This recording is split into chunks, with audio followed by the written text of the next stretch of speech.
Hello, everybody, and welcome to the Vinyl Cut. This is episode 9. Sorry, let me remove my mask. Take your mask off, Chris. Yeah, there we go. Hello, everybody. Welcome to episode 9 of the Vinyl Cut. As always, I am your host, Chris Wardell, and my co-host is, as always, Kevin Ream. And tonight we have a special guest with us, singer-songwriter Jen Sygit. Welcome, Jen. Yeah, welcome, Jen. Thanks for coming. Hey, guys. Thanks for having me. Yeah, all things considered, how's everyone doing? Oh, quarantine life is happening. Yeah. No gigs, no radio show. I suddenly have a lot of free time, guys. It's serious for musicians out there. We are the front lines. I do think it'll affect others, but sadly, we are the front lines, and we feel it first. Yeah, a lot has changed since our last episode, and Kevin and I had been talking about doing a little more of a local music focus, and we couldn't think of a better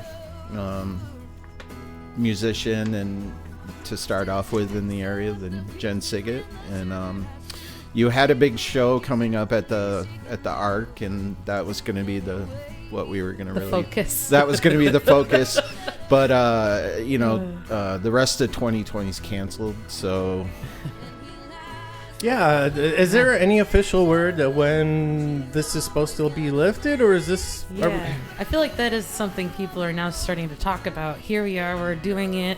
Some of us that aren't in Florida, and is there sort of this litmus test that we should know about, like when it's going to be all right? Like, is there a goal here? Like, it sort of feels like endless at the moment. I don't think anybody knows. Like I said, agree with that before statement. we started recording, I've heard 5 months. I've heard 18 months. Well, Jen is the host of the Electricana radio show on 89.7 here in Lansing, WLNZ. And what's going on with the radio station, Jen? Yes, I just heard a few days ago, everything moved really quickly.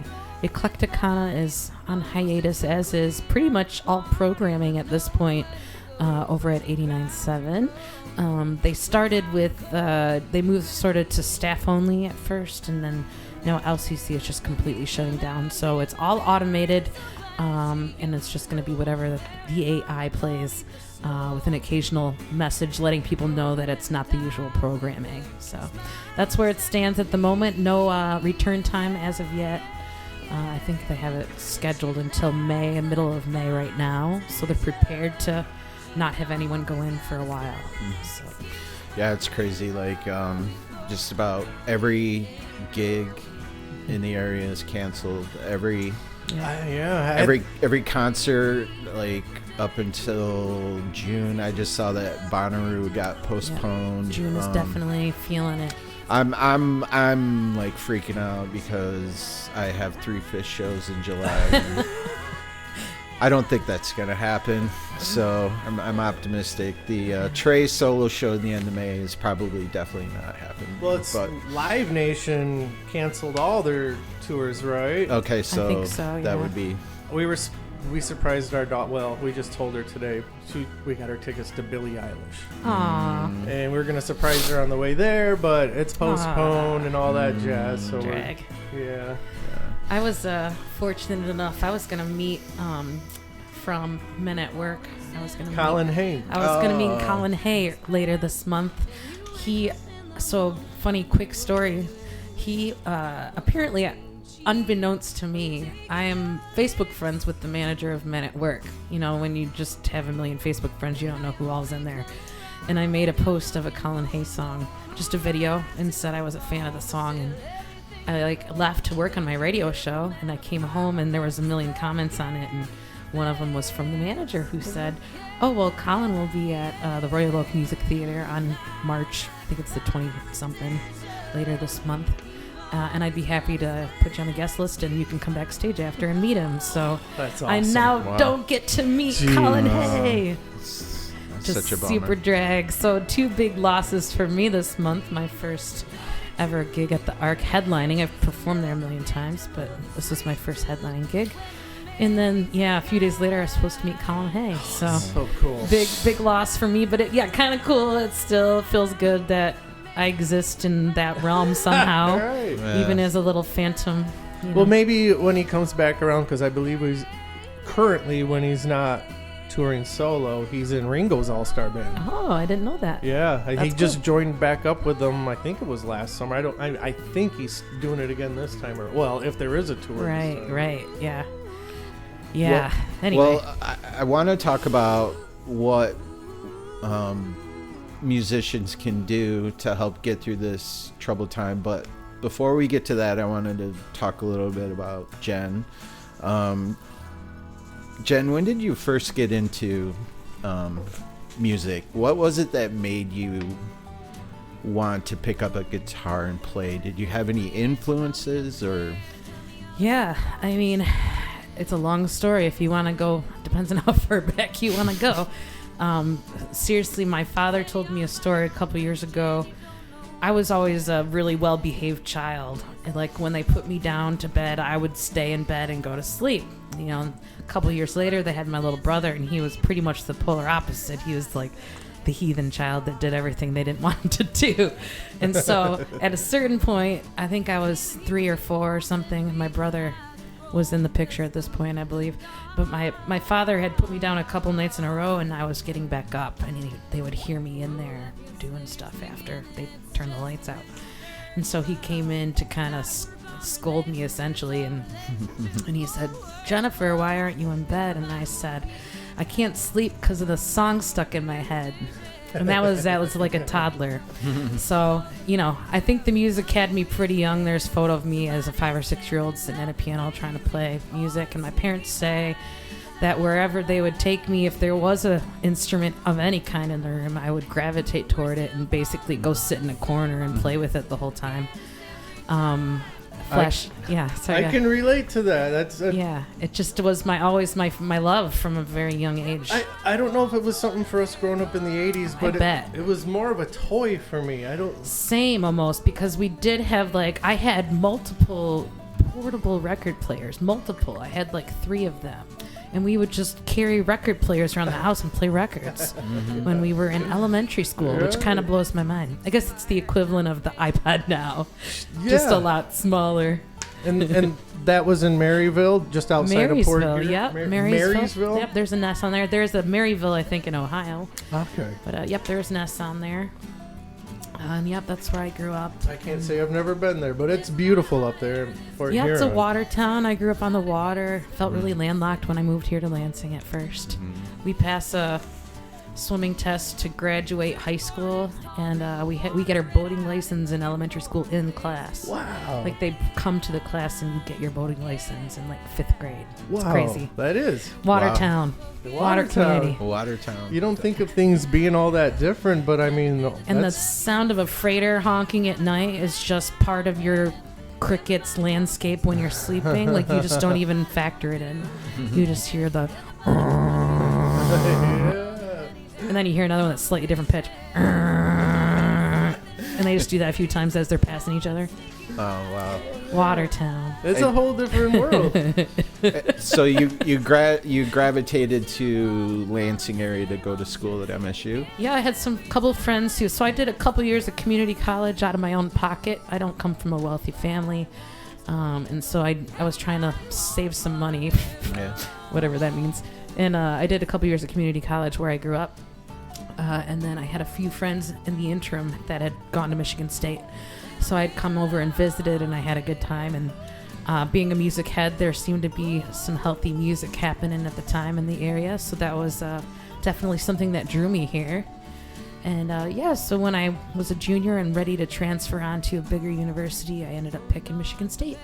Nice. And shortly after I moved here, I started infiltrating the music scene via open mics and stuff. And I got a job at Elderly Instruments, which is a pretty popular, world-renowned even music store here in the capital city. It's the greatest.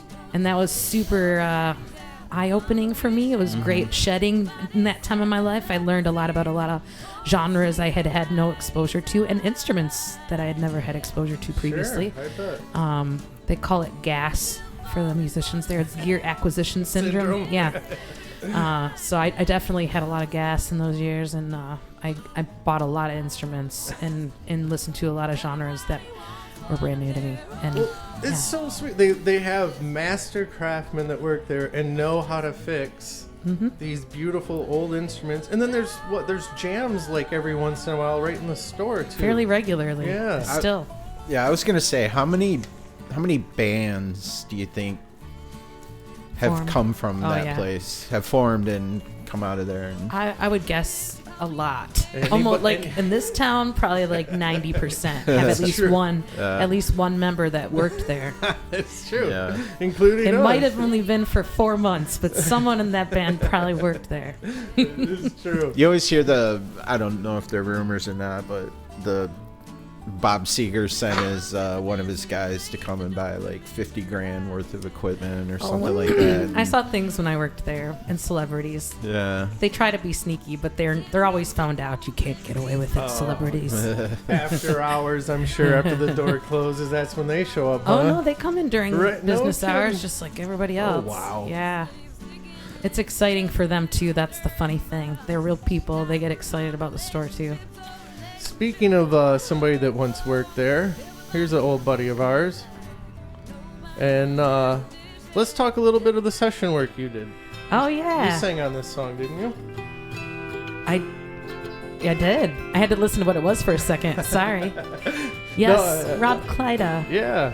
from the opening. Show me your guns, don't show me your gold. Show me the reason you show me your warrior soul. Nothing you can say will change my mind. You've also worked with Luke Winslow King, Josh Davis, Greg Nagy, Mark Jewett, Green Sky Bluegrass, Lindsay Liu, Rude Doctor. I'm a lucky girl. No kidding. Sam Corbin, of course. Yeah, local band from Big Sur. I sang on their, yep. sang on their record. That's right. Actually, and I don't think Jen has had a chance to hear that yet. I Let me haven't. play her a little All right. slice of that.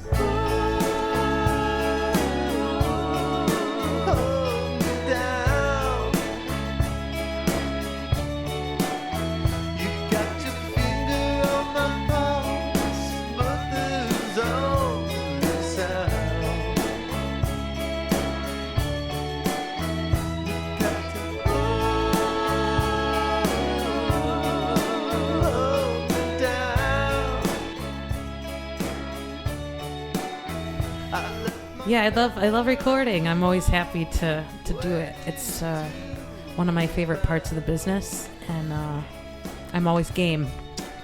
I bet. Like, the Green Sky Bluegrass, that must have been fun. Yeah, I've known those guys since they started. I sold Dave Bruza his first guitar. He likes to tell that story. They're getting huge. It's unreal to me. It's hard to fathom even because I know them so well that I don't think of them as the rock stars they've become, frankly. Probably like what Billy Strings is about to. Yeah, I Billy. mean, Billy's Jesus. already there too. I mean, he's playing on Jimmy Kimmel on March I 26th. saw that. It's crazy. Yeah, so he's exploded also. I Yeah. didn't know anything about that guy until a year ago. I'm like, who the fuck is Billy Strings? Amazing. Yeah. Freaking amazing. And he's younger. Local Yeah. boy too. Yeah. Ionia, families from Ionia. Okay, I didn't realize it was Really? Ionia. Wow. I believe it's Ionia. Here's Jen and Jeff on the From Big Sur track.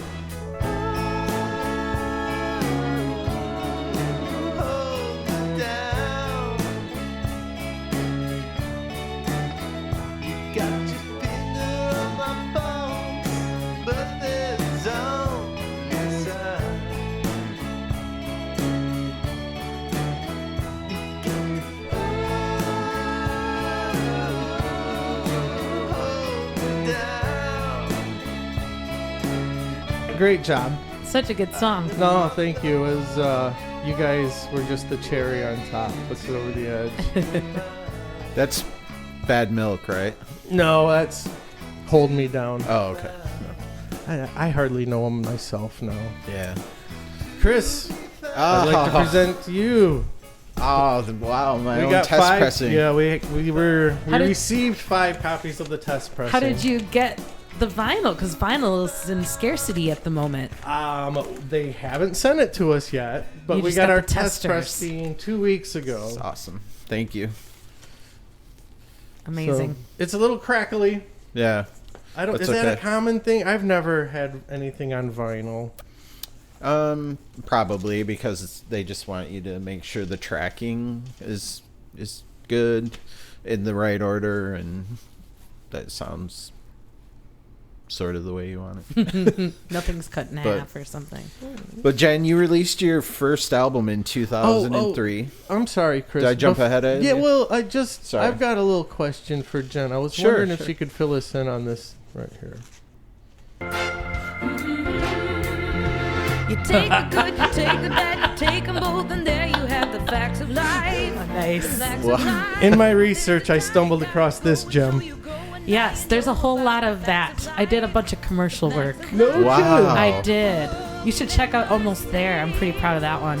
Almost There. The Disney movie. No kidding. Yeah, that one was a lot of work. This song was actually one of the very few one take or almost one take wonders. It sounds great. You did a great Thank job. you. That's fun. So yeah, I work for a company called Silva Screen, Silva. That's the name of the dude that owns the company, and it's a UK-based company, but they work internationally, and they work with local engineer Glenn Brown in his studio. Okay. And so, man, when was that? I mean, like probably 8 or 10 years ago now. I was doing work with them, and basically they re-record TV, movie, musicals. So when you go to the store and you see those box sets that are like 100 greatest show tunes, Yeah. I'm probably on like 20 of those, or that That's kind of thing. awesome. It's actually really grueling work, but in a really satisfying way, because Sure. it's purely trying to mimic what happened before. Sure. And so I'm proud of this nickname, but he calls me the vocal chameleon because I've done quite a few different things for them of all different, different age people I'm imitating, and different colors for that matter, so I feel proud of that. And it's something I love recording. And so I enjoy figuring out how to get my voice to sound like different things Yeah. when I'm in the studio. Well, that's a skill all its own, and it's also one you can use with your original material. I like to think so. And I also like to think that I do a pretty wide variety of music on my records. Yeah. I like that in a record, and I try to do that with mine. And so I think that helps me be able to switch shifts between different kinds of songs on my own records also. Absolutely. All it could do is help. You learn little And I made tricks some money here and doing it, I think a lot of that banjo for me, and I actually literally was supposed to do work with them this month, but there. No kidding. coronavirus, so I'm not doing it. Yeah. But yeah, they do good things. I worked, some of the tracks have like the London Philharmonic, and it's a pretty neat project put Insane. together around the world, essentially. No, I was having a hard time. Maybe you can help me, and I'll dig it up from here. Finding you did some tracks with Bob Johnston producing. I did. This artist, I think he's actually from is he from California? He definitely at least lived in California, but I think he's moved to the South because of health problems. But his name is Chris Nance, and he's this sort of budding songwriter that had a little bit of a disposable income because he was a farmer, and so he also happened to know Bob Johnston and asked him to produce the record, and had the money to hire, like, really, I'm like the nobody on the record. It's like members of the Grateful Dead and Bonnie Raitt's band and like Insane. all these amazing performers, and Bob Johnston himself wrote some material for it, and yeah, it's pretty cool. I think it was actually the last project he ever worked on. Okay. I literally got the roughs from that record the day he died. Oh my. Oh wow. Yeah. Crazy. I love his work with Dylan. He produced my favorite Dylan albums in my favorite Dylan Same. period. Just Yeah, but if you look at what he's done in his history on Wikipedia, it's insane. Oh, And yeah. that's like selected. That's not even the entire thing. I mean, just name a big time artist from the 60s and he probably did something. Simon yeah. and Garfunkel, Leonard Leonard Cohen. Cohen, I mean, yeah. it's Yeah. insane. Wow. It really is insane. And Heavy he was a hitter. heavy hitter writer too, wrote songs for people and yeah. And his personality too, just from the documentaries, is not what I would picture with those Yeah. artists. But man, like From what I never got to meet him. That's the sad bit. The feeling that is good for me is that I had the story for that record is I was hired with another. So I'm in an all-girl band called Stella, and at the time, my bandmate Laura Bates and I were hired together to sing backup for this record, and so we did 2 tracks, and then there was an audition to do a Bob Dylan cover, which was what was it? Oh shoot, my brain's not gonna let me remember it. I'll Be Your Baby Tonight. I'll Be Your Baby Tonight was the tune. nice. And so Bob Johnston is the guy auditioning me. And it's me versus Rachel Davis, actually. Wow. And then some other chick from California whose name I don't even know. And it was the 3 of us. We all sang it. And then Bob Johnston chose the one he wanted. And I won. So, Wow. So that's my Nice. only thing I get to say about that is Bob Johnston chose me, motherfucker. Oh yeah, Yeah. that is something to fucking say. Nice. That would be my tattoo, I think. Finally, that's what I could actually decide to put a tattoo. That would do it. So yeah, Stella, a great band with Joe Sarah-Peer. Sarah Pear, like the fruit. Sarah-Peer, okay. Yeah. She's Italian. Yeah, I've seen you guys so many times. One of my favorite bands. And Laura Bates is no longer in the project, and we now have Juliana Wilson, who is the wife of Andy Wilson, who is From the also Springtails. heavy hitter as far as recording artist, doing lots of stuff for lots of people, but also former member or current member, technically, of Steppin' in it. They just don't gig that much Sure. anymore. In the Springtails, yeah. No, and I read you went to New York to record the Stella. Stella's freshman record was made in New York City, in Brooklyn, at a studio called Valve Touch. He won a Grammy last year or the year before, the engineer of the studio. I think his name's Devin Whitmore. Hopefully I didn't screw that up. Okay. And then, so Joe met, my brain now with names. Adam Druckman from well, Detroit. Yeah, Adam Druckman was a producer, but we also had, oh my goodness, Larry Eagle. But no, keep going with the names since you got him in front of you. What's the other one? Dave Marsh. Dave Marsh, that's who I was going for. So Joe Sarah-Pear met Dave Marsh at Folk Alliance, which is like the auto industry car show, but for musicians. And and she met Dave Marsh. Well, Dave Marsh is co-founder of Cream Magazine with Lester Bangs. Yeah. He's originally a Michigan resident, but currently lives in Connecticut. However, they own a house or a apartment that's huge in Midtown Manhattan that no one lives in. And so Joe had kept in touch with Dave Marsh, who also is Springsteen's official biographer. What else did he do? He was curator of Rock and Roll Hall of Fame. He had a framed question that he was the answer for, a Trivial Pursuit card on his wall in the apartment. Yeah. So he's a big deal dude. You know, his wife manages the band Yes currently and used to manage another band. That was a big deal. Anyway, no, she manages Springsteen now. Used to manage Yes. I think that's how it works. Anyway, they're well-connected people. Let's just put it there. It'd be cooler Well, if she yeah. still managed Yes. Well, I honestly think so. Yes followed me on Twitter before Wow. I followed them, and I think that the Dave Marsh connection is what did it. But I have no proof. But that's cool. my summation. At any rate, so Dave Marsh and Joe met each other. He likes to help Michigan artists, being a Michigan native himself. He said, hey, bring a band out. Let's make a record in New York. So Joe wanted to do her second female project because her first was Uncle Earl, which is, they got really huge. But she stepped away as a solo artist, played Prairie Home Companion a couple times on her own. Wow, that's cool. Twice. I didn't know that. As a solo artist. Anyway, her and Dave Marsh and Tammany Garamy, who was then playing fiddle with me and used to be an Uncle Earl. Was she the one who was in the appearance for Backstage Pass? Correct. Yep. Okay. When I did Backstage Pass, Tammany Gary me played fiddle. She's currently in Austin, still playing music, but just down in Texas. Although she spends a lot of time in Michigan because she's dating a fella long distance up here. But I digress. So Tammany and Joe tapped me to join the girl band 2.0, which ended up being Stella. And we did some fundraising, and Dave Marsh kicked some money and let us stay in his fancy Midtown apartment. And we had a great session in Brooklyn. We also had Larry Eagle, which we touched upon for a minute, who's an amazing mandolin player, one of the most world-renowned mandolin players ever, really. No kidding. Or no, Larry Eagle's the drummer for Andy Statman. Andy Statman's, sorry, I might be stoned. Haha.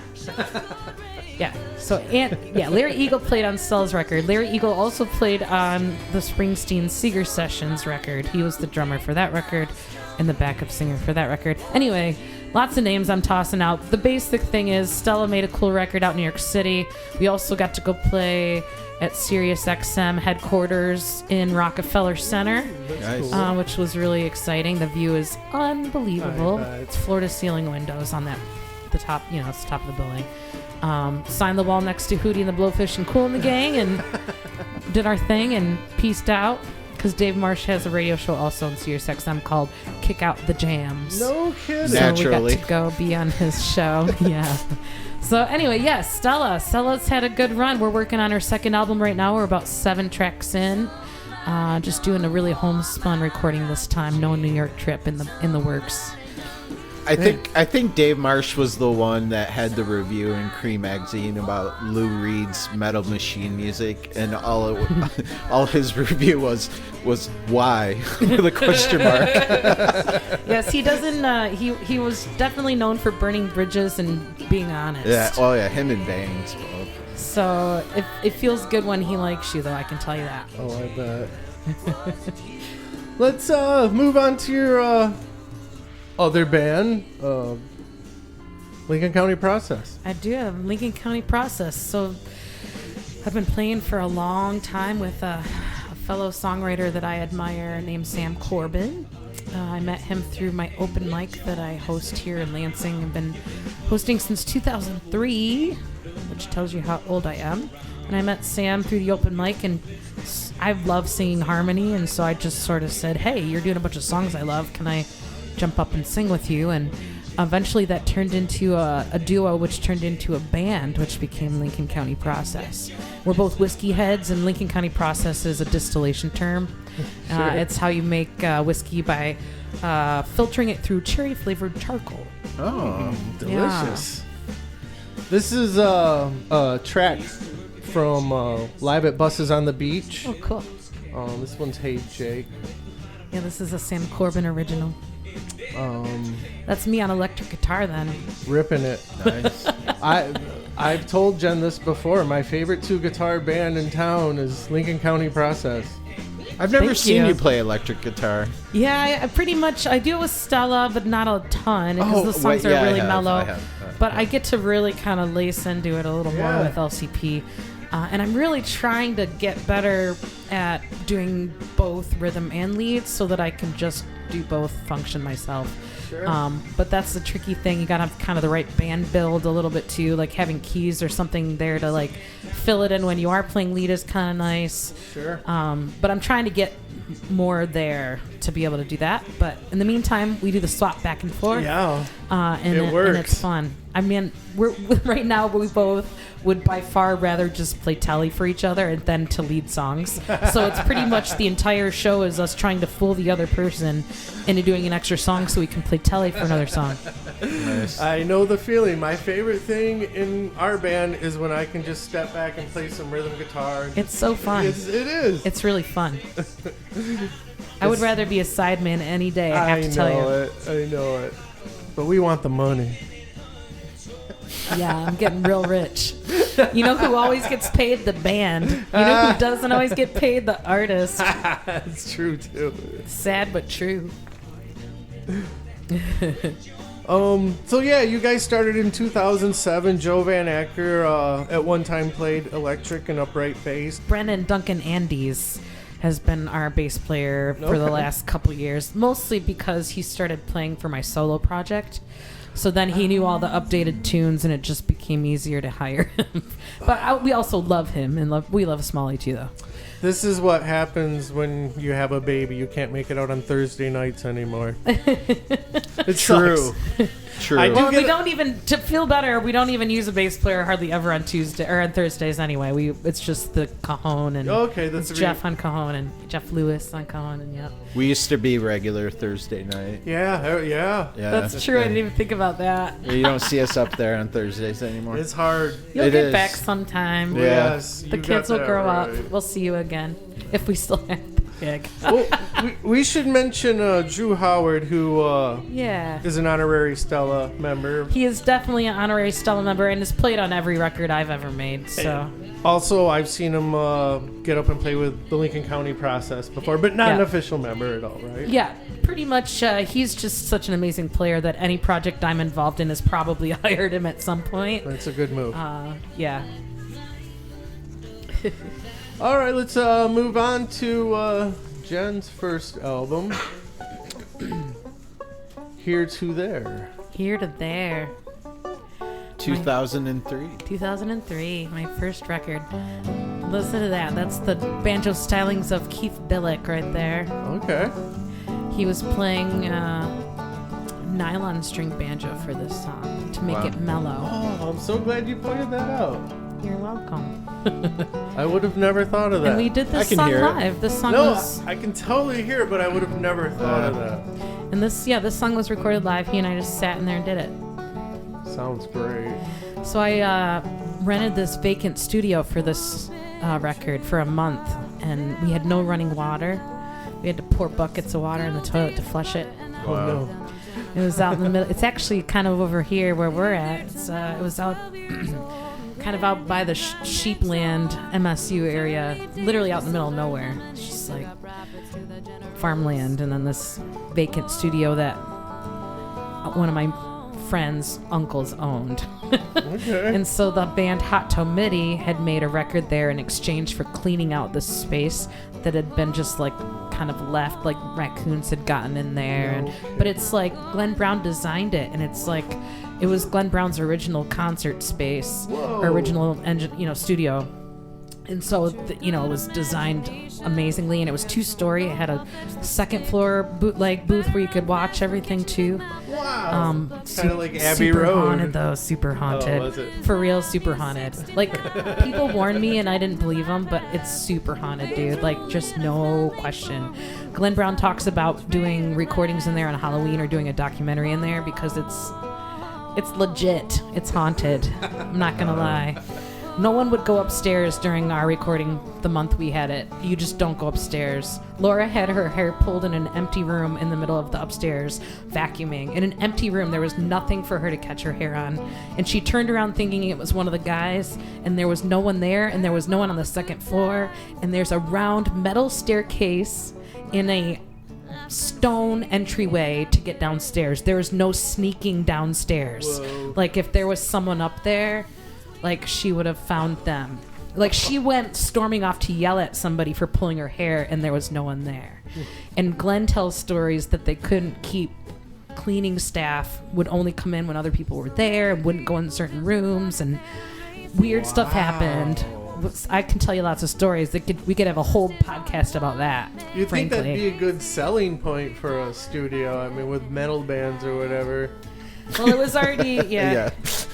Well, it's a trip. The place is a trip. But nonetheless, that was where the first Jen Sygit record happened, in the haunted vacant studio with no running water. And I had Jamie Crapple. I'm going to not remember the name of the company he works for, but he makes like fancy pants products, like electronic musical products for people like Paul Simon. And he works really? for some boutique company now, designing things for fancy famous people. That's cool. But he was also Glenn Brown's one of Glenn Brown's sort of understudies, and so Glenn came in, I believe, during the session and just checked it out. It was probably a blast from the past for him, I bet. coming back into that Seeing that space. studio. Yeah. Anyway, Well, then you 3 years later for Earthwork Music put out Leaving Marshall Street. Leaving Marshall Street, recorded and engineered by Sam Corbin, my buddy in Lincoln County Process. I did not realize that. Yep, in his parents' house. He still lived with his parents. That's awesome. And we recorded in this tiny little basement room. I mean, it was a really small bedroom, and it had a piano in it. We had to stuff blankets in the piano to keep it from making noise when we recorded. And everything was done mostly, tracked out, or with the exception of Pay for What You Get. That was completely live. It sounds beautiful. And he did a great job. Thanks. We were all young. I had Seth and Mayer on there, and I don't know. Lots of people are on this one. I think Mad Cat's on it. No kidding. I don't Yeah. have a lot of info on that. And I should know this as my own record, but now I'm getting old and I can't remember. How did you get hooked up with Earthwork Music? So that's a kind of a good question. I feel like I met Seth through either Dominic Davis or Josh Davis, not related. And I met Seth at Farm Fest. And he was playing an open mic then. I don't think he was even playing at the festival. Seth Bernard, right? Bernard, Yeah. who founded Earthwork. Okay. And I was mutual friends with a bunch of people he was. And through him, I met some other songwriters, Sari Brown, who's now back in Michigan and is working on a new record, I think. Dan Kahn, he's in Berlin, but he's now Daniel Kahn of the Painted Bird. He's still making music. I think he was in the New York Times a couple of years ago.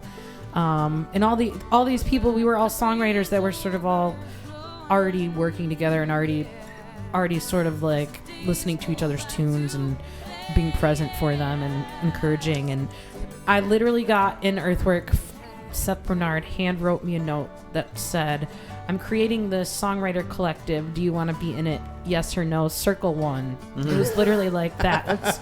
That's how I became a member of Earthwork. And then it's grown into this crazy thing. And I actually, this might be bad for the story, but I recently stepped away from Earthwork because they just reevaluated everything and changed everything, and they're going to a dues system, and they changed a lot of things. And so I did a what system? I'm sorry. A dues, like you're paying now to be in Earthwork and stuff. Gotcha. And I just ended up making the decision to step away. I can come back as any member. We can come back. So I just took literally like at the beginning of this month said I'm going to take a 1-year hiatus. And a bunch of other people also, they polled everybody and said, do you want to stay in? Do you want to get out? And so I'm taking a little break from the Earthwork. Not that I did a lot with them over the years, and it's how I came up in the music biz. But the times there are changing for me a little bit. And well, it's changing for everybody, and the music business changes every 30 much seconds. So it's crazy. And it became an evaluation, a little bit financial for me, even though the price to be in it is super inexpensive. It's not like bad at all. But hey, I made the right choice in light of the pandemic. I didn't know it was happening because it was literally a couple weeks ago. So I would have had even less money than I do now. But anyway, I still support Earthwork. I'll still be playing a ton of their stuff on the radio show, and they're all still my friends. I'm still going to be playing shows. Like I left Earthwork, and the next day got a gig offer from one of them. It's like that's kind of part of the reason I left also, because it felt like the people that I really value and that I'm connected to in that group are going to always be my friends at this point. And there's a whole new crew that I don't know from the last few years that have joined in that I don't feel connected to, and I feel like it's their time. It's like their time to carry the show. I'm still involved, still supportive, just not monetarily and not all over the web page or whatever. Well, it's the music business it's fucking Mad Max. It's every man for themselves. Well, and I think that ultimately is part of what Earthwork was trying to get around, for sure, was the community aspect of it. But again, I still feel very embedded in the community in all ways, where I feel like I don't need to have. It feels almost like, I've been with my boyfriend for 9 years and we're not married. It's the same sort of thing. Like, I'm connected to the people I'm connected to. I don't need the paper or the notary to tell me that I am, kind of, sort of thing. No, that makes perfect sense. You don't need a piece of paper from the city hall. Hey, you want to get married? Yeah, let's get the government involved. Is that how the old joke goes? Let's do a little. I don't think we have common law, but I think at this point Jeff and I would be if we did in Michigan. Sean's like, I love you so much. Let's get the government involved.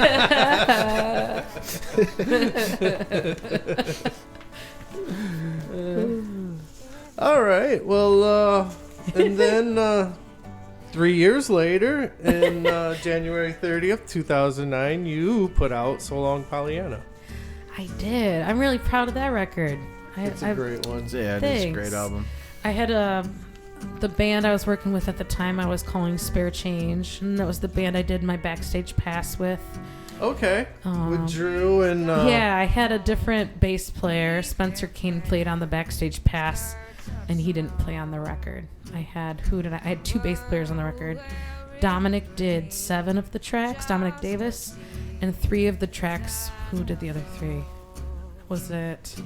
I can't remember. This is horrible. Brain. It's all right. I'll think about it. Someone else. Oh, Katie Grace. That's why. Katie Grace. Female bass player at the time from Detroit, moved to Nashville. I think she's back in Detroit and is now a school teacher. But she was playing with a band called the Salt Miners at the time.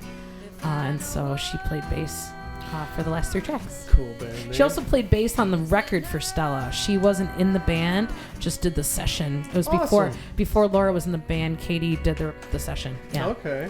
So, it's kind of like foreshadowing for your most recent album, but Dominic has kind of been like a guiding...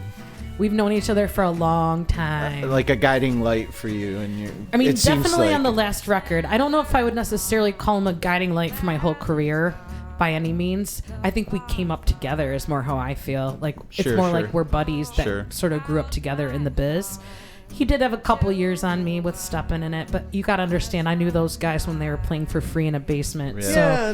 So I sang at all of their weddings and so it's just a little different perspective for me, but he 100% led the way and was the catalyst for my latest record and gave me a lot of creative freedom, having him there to do some of the sort of menial tasks, letting me have that extra breathing room and encouraging me to try things that I probably wouldn't have had the courage to do myself too, like playing keys.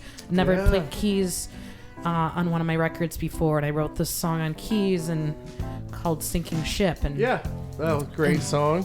And I was gonna have Mike Lynch do the key parts because he was doing all the other key parts.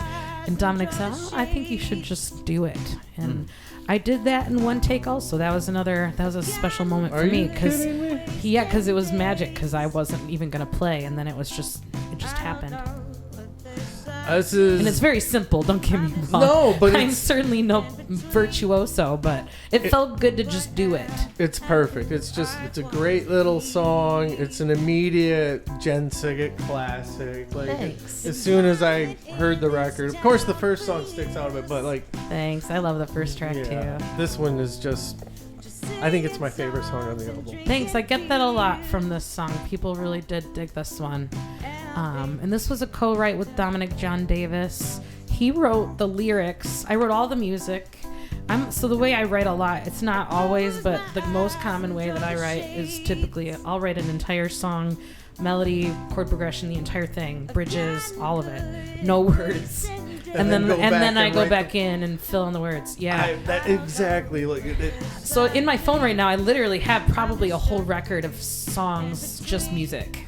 Wow. Like melody and music, no lyrics. I think what creates writer's block is trying to do those two very different things at the same time. Like when I was a kid, that's the way I used to write songs. Yeah. But for nearly 20 years, I can just vomit out the music but then it's a different process for the brain. Like it's 100%. More analytical with the lyrics. And I take the writing part super serious. And that's probably in a way, it's probably positive and negative really, but in some ways it's negative in that I do sort of get paralyzed if I can't get the right word or you know what I mean? Sure. And I also really, really into I heard Paul. I know it's not a Paul Simon quote. I think it's a Mark Twain quote, but like getting the most out of every word, or like never waste a word, is the quote, I think, Yes. right?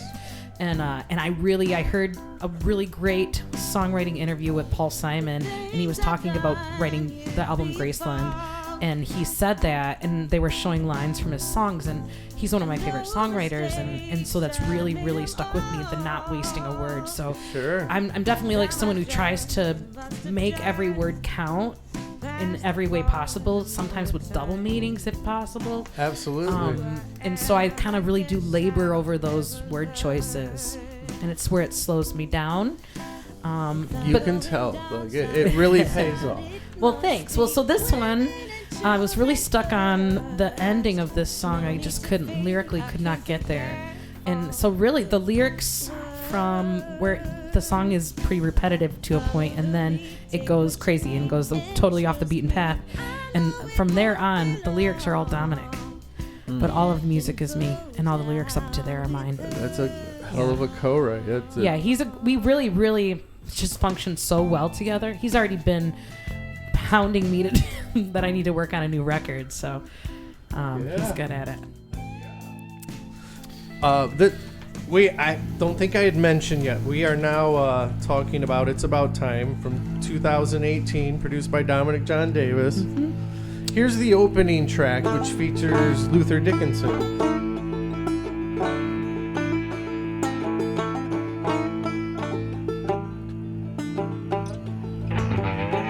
When those shadows start to fall and all the light is leaving, and you knew this day been coming, it's about time. And you've done all you can do, but you know you won't be ready when that passing bell she chimes. It's about time. It's about time that I put my soul on paper and I'll go down singing rhymes. It's about time.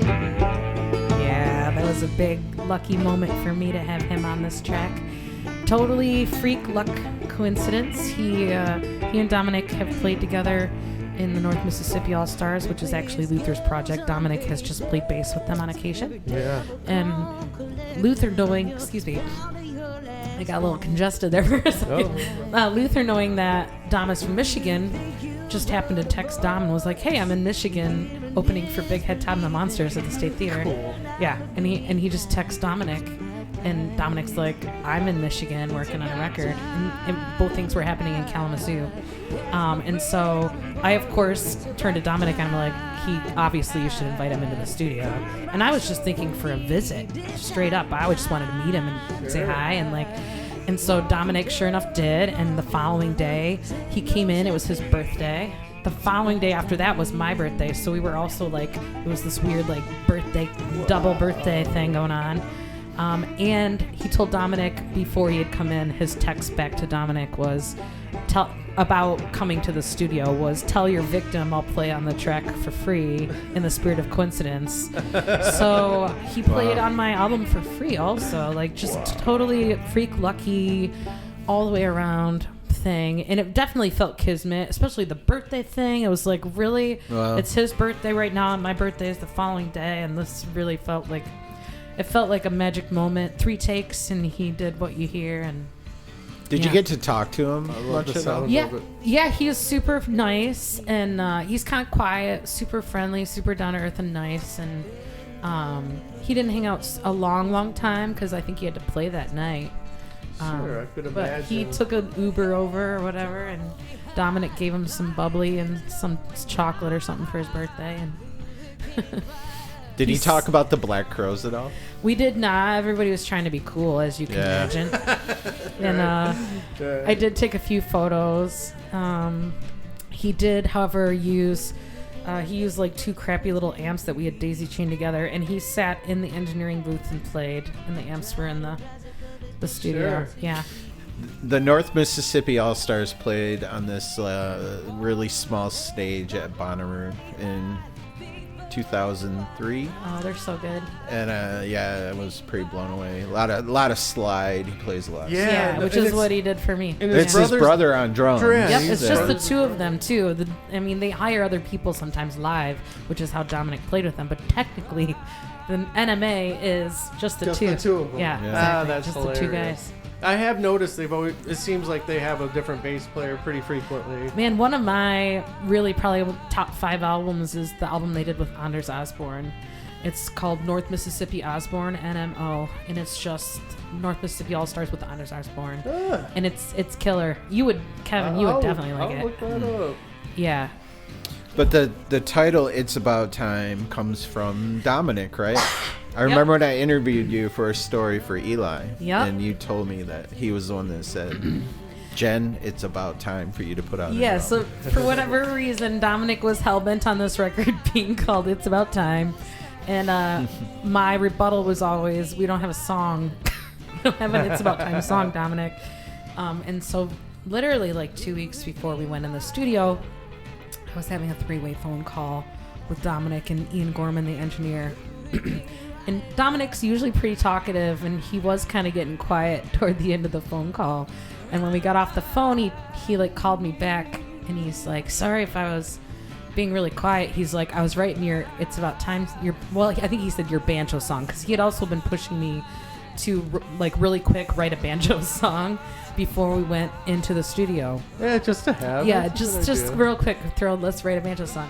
And so he said, "Sorry if I was quiet on the phone call, but I was writing your banjo song." And so he sits there on a electric bass not plugged in a hotel room and is like with just like really quiet, non-existent bass and Schnunafuna lyrics, like. And then 2 weeks later, the song is the title track. It has Luther Dickinson on it and has now won an Independent Music Award, which is insane.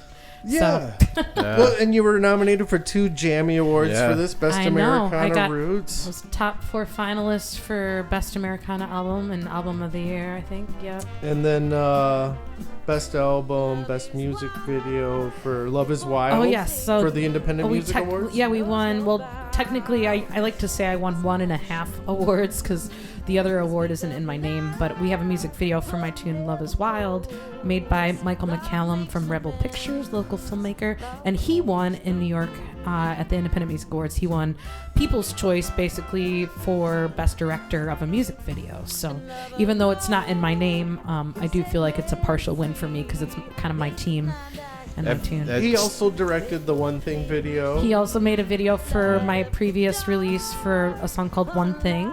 And that was partly clips from one of his movies because he's used my music in a bunch of his soundtracks at this point. And I did a little scoring for him on a couple of his soundtracks also.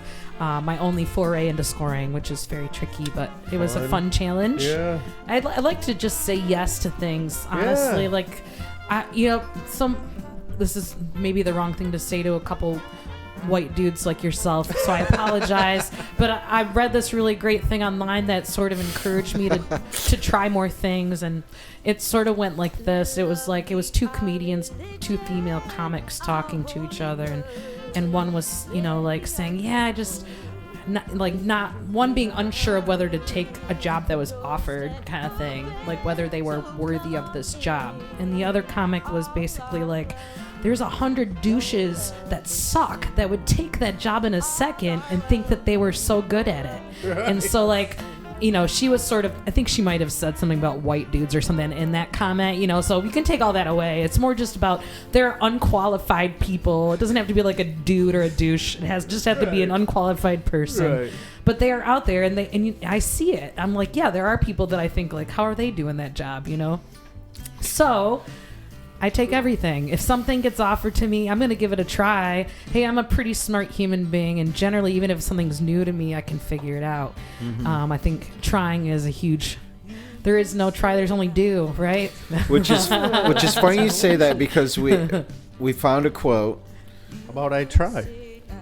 Sorry. Okay, there is a try.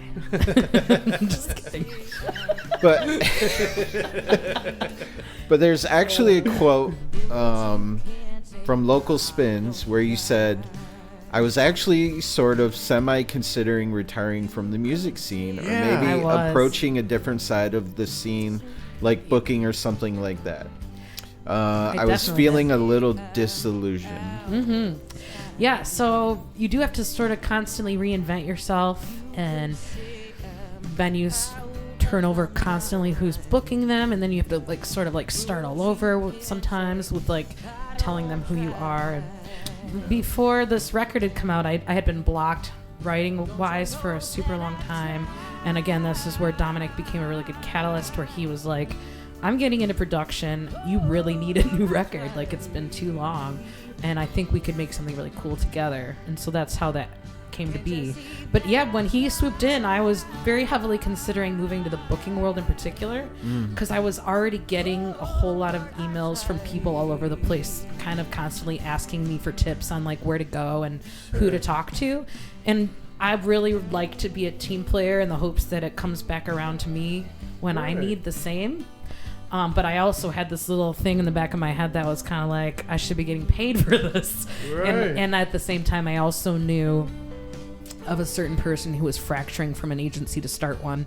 So it was definitely something I had considered switching to.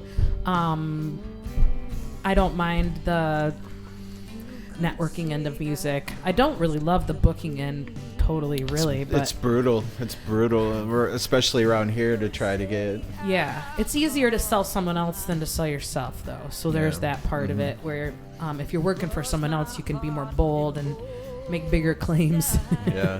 Right. But here I am. Thanks, Yeah. Dominic. Yeah, I was just gonna say we're happy. But I don't know. I mean, this pandemic might make me rethink my career again. Who knows? Well, There might not be touring for a while. hopefully, we get this figured out. We figured out a way for the musicians to make money in this time, and So it's a perfect segue. So, Jen, do you want to plug a website, or where can people go to pick up your latest album, and your older album still available? Yeah, so everything's available digitally. You can get everything on Spotify or iTunes. All 4 of my solo records are there. 2 of my records are out of print physically right now. 1 is permanently out of print. I'll probably never reprint my first record. My second record, I do eventually intend to repress it, but at the moment it's temporarily out of print. You can still get copies of So Long Pollyanna. You can still get physical copies of It's About Time. On my website, which is jensygit.com. One of the benefits of having a weird name is you don't have to like struggle to get your .com. And then yeah, I mean I'm pretty easy to find online. you can stream Leaving Marshall Street, So Long Pollyanna, and It's About Time on Amazon Music. I know that for sure. I think is Here to There isn't on there, huh? I think they're all on there at this Oh, point. maybe it is. Maybe I just missed it. I mean it's possible it's not. I thought they were all on there, But so yeah, we're in a weird time right now. Lots of people need help in many different ways in different industries, but for our focus tonight is obviously there's no gigs, there's no shows, there's musicians are idling right now. So, and both of you guys are musicians in the area, and what are suggestions to other musicians that they can do to help get through this time? Yeah, well, there's obviously doing virtual concerts or couch concerts or living room lounges or whatever you want to call it, where you do a live stream of your music and you're sort of at the mercy of the folks watching. I don't think there's a great monetized site. Concert Window isn't around anymore. So I think a lot of people are doing Facebook Live and just making sure they share their PayPal or Venmo or creating a Facebook tip jar. So people can donate at will. Teaching lessons virtually. Obviously, it's the virtual realm, so anything you can do, not direct contact, is the way to go. Yeah, go to Jen's site, buy your albums, buy your records or CDs. Yeah, for me, but then also for everyone else. And if you are a performer who's looking for some assistance, I mean, they're having the Michigan Artist Relief Fund started on March 20th, Friday, March 20th. So... so that's something you can pursue. If you have lost gigs, you just have to show them proof that you had a gig that you lost because of the pandemic, and they'll refund you money. Really? And they're Great. taking donations if you aren't a performer and you don't have a specific performer you want to fund. You just want to help in general. You can visit the webpage and donate some money. Let me see if I can find the webpage here really quick. Yeah, I just want to say to everyone out there listening, support the artists, buy the records, buy the physical records, buy the physical CDs, download, whatever you can do, because who knows when bands will be gigging again. Yeah. Might be a little while. So yeah, support by buying CDs if you don't own them. Streaming We do get a doesn't help. little. We get a little, but it's It's- pretty minute. It's so insignificant. It is so crazy. I don't know how it works. We get so little from streaming. I do know. It's insane. I don't know how that.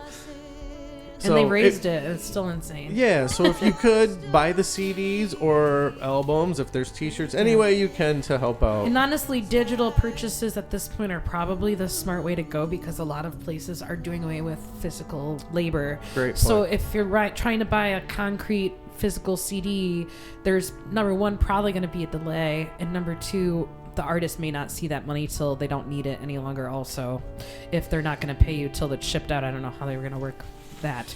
How does I always wonder, how does streaming, like getting paid for streaming, work?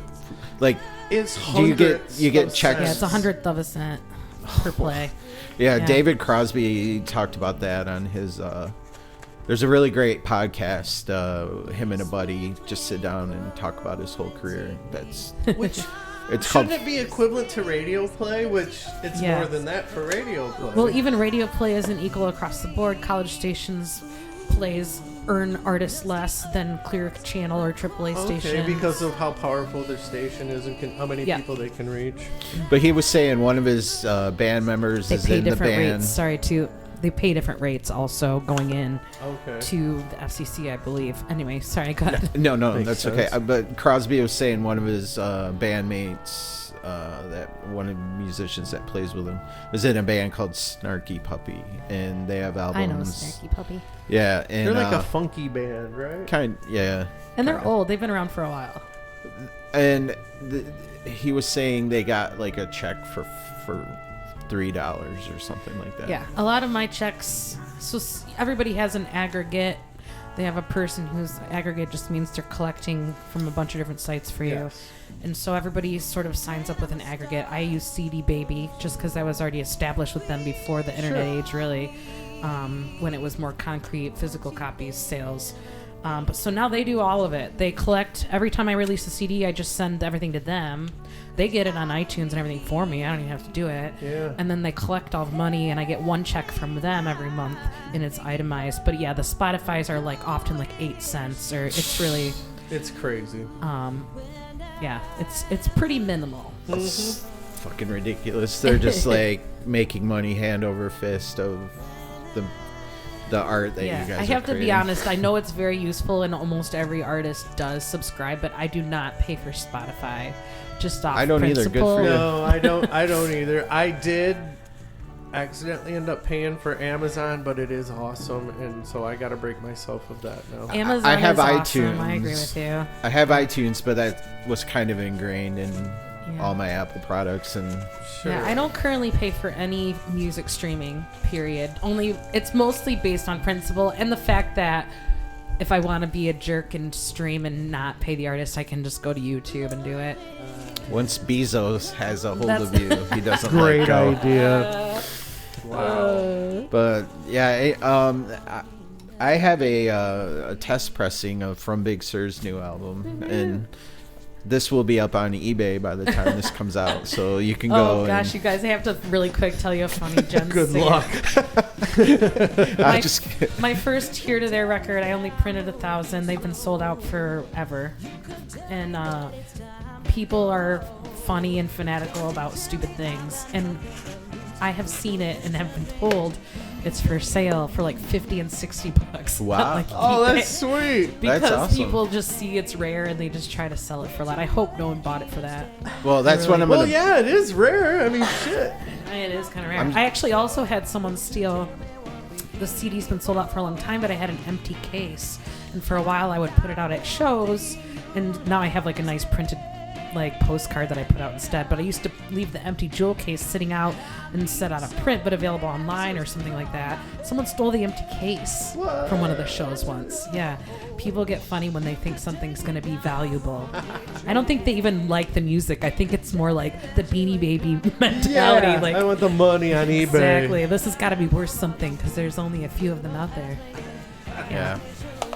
Or not. This test pressing will sell. I'll just put rare on it. Yeah. I'd buy it. Good luck. I wouldn't sell it for anything. We so appreciate you Yeah, thank stopping you very by much. and Oh, I being had our such a good first time, you guest, guys. and that was awesome. JenSygit.com. Yeah. Sig Buy her Vicious albums. is a lot of my handles on Twitter. It's Sig Vicious. Instagram Sig Vicious. Email Sig Vicious. Don't email me. Yeah. It was All fun. right. Well, thanks again, and thanks so much to everyone out there listening. And we do appreciate your feedback. And I haven't received any feedback yet, but Hey, better than bad feedback. I guess so. I don't know if anyone's listening. We've or, got a perfect record. No negative comments. so or far. yeah, or if everyone's just being too polite. I don't know. But anyway, we'll see you next time. Thanks. All right. Thank you, Jen.